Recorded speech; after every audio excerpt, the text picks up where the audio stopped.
नमस्कार साथियों, मैं नवीन लाटिया ने एक बार फिर से आप सभी का हार्दिक स्वागत करता हूं। साथियों, 4 जून 2024 को नीट परीक्षा यानी national eligibility cum entrance test, जिसे आप प्री मेडिकल टेस्ट के रूप में भी जानते हैं, उसका परीक्षा परिणाम जारी किया जाता है। नेशनल टेस्टिंग एजेंसी यानी एनटीए द्वारा जारी ये परीक्षा परिणाम सवालों के आरोपों के घेरे में है। आरोप संगीन है दोस्तों। इससे पहले कि हम इन आरोपों की पड़ताल करें और इसकी ऑब्जेक्टिविटी की ओर आगे बढ़े इस वीडियो में, आइए पहले देखते हैं कि पिछले 5-7 वर्षों में देश में क्या स्थिति बनी है इस तरह के प्रकरण को लेकर के।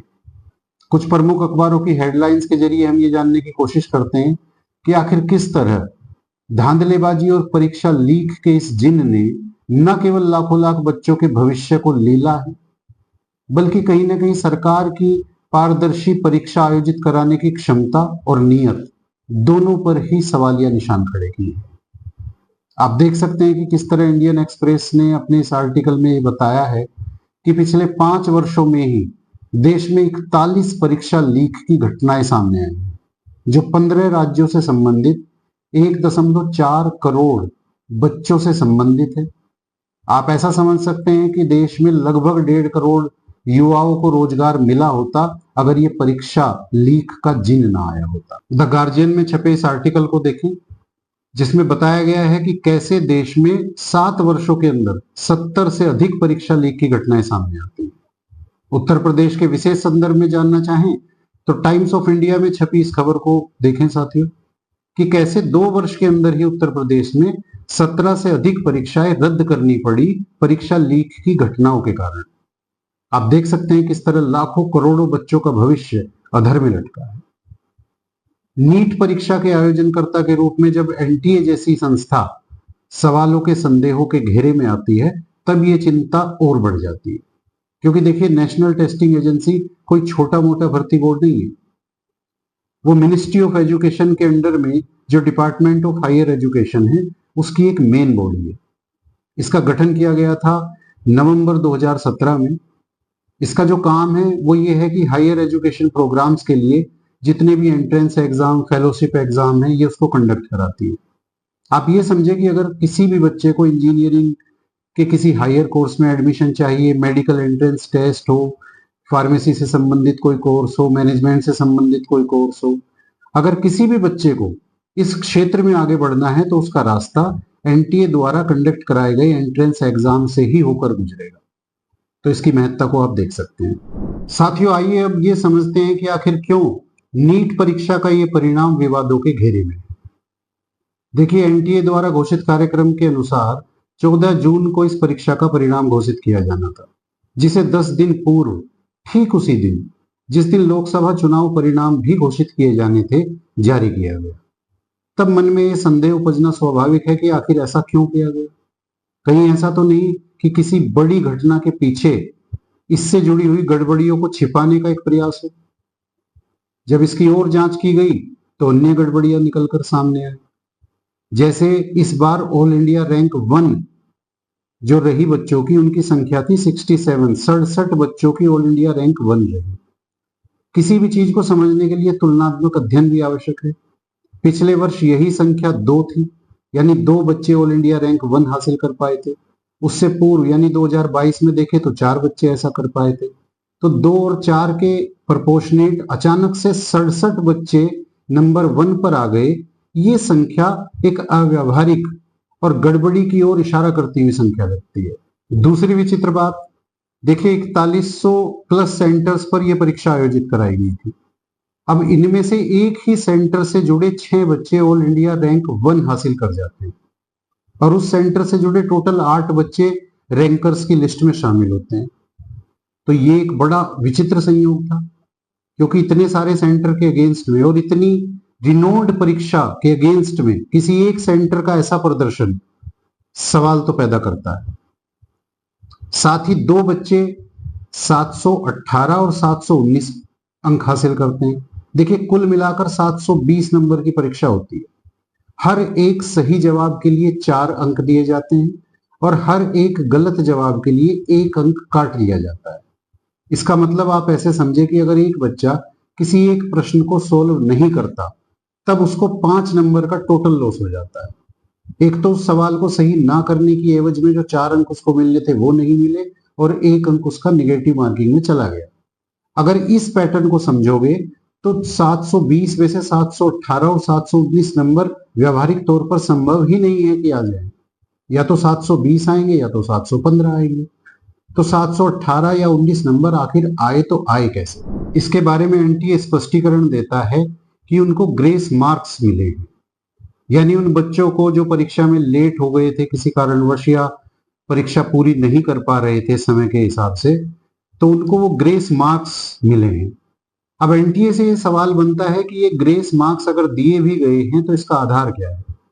परीक्षा में लेट होने का या परीक्षा पूरी नहीं कर पाने के पीछे के जो आधार बिंदु, जो पैरामीटर आप लोगों ने रखे हैं वो क्या है? उसको एक पारदर्शी व्यवस्था के तहत आप लोग हमें बताएं। दूसरा ये कि ग्रेस मार्क्स अगर दिए गए हैं तो उसके लिए क्या पैटर्न डिसाइड किया गया है, कितने मिनट देरी के लिए कितने मार्क्स दिए गए हैं, इसके ऊपर एक पारदर्शी स्टेटमेंट जारी करे या कोई प्रेस कॉन्फ्रेंस करे। तो कुल मिलाकर देखें तो समय से पूर्व परीक्षा परिणाम घोषित किया जाना, एक साथ 67 बच्चों का ऑल इंडिया रैंक 1 हासिल कर लेना, किसी एक ही सेंटर से संबद्ध 6 बच्चों का AIR नंबर 1 हो जाना, इसके अलावा 2 बच्चों को 718 और 719 मार्क्स मिलना, ऊपर से एनटीए द्वारा सही क्लैरिफिकेशन ना देना, इन तमाम वजहों से ये परीक्षा संदेहों के आरोपों के घेरे में है। देखते हैं इस प्रकरण में आगे क्या सामने निकल कर आता है एनटीए की ओर से। अभी के लिए तो ये काफी चिंताजनक स्थिति है। चिंता की स्थिति इसलिए भी है साथियों कि देखिए, एक तो देश में डॉक्टर्स की सख्त कमी है, ऊपर से सीट्स की संख्या भी काफी कम है। आप देखें कि जो MBBS है और BDS है, बैचलर ऑफ डेंटल सर्जरी जिसको कहते हैं, इनकी कुल मिलाकर देश में 1,40,000 के आसपास सीट्स हैं जो एक साल में निकलती है। इसके अगेंस्ट में तकरीबन 15 से 16 लाख बच्चे आवेदन करते हैं, यानी हर 15 में से एक बच्चे को ही एडमिशन मिल पाता है। ऊपर से जब इस तरह की धांधलेबाजी सामने निकल कर आती है तब ये परिस्थिति और गंभीर हो जाती है। भाई, एक चीज जिसकी पहले ही कमी है, जिन बच्चों को वैसे ही 15 में से 14 बच्चों को निराशा हाथ लगनी थी, एक बच्चे का सवाल था, वो भी आपने अधर में लटका दिया। तो ये संवेदनहीनता की ही मिसाल कही जाएगी। साथ में अगर देश में बेरोजगारी की स्थिति देखें तो वो भी काफी भयावह है।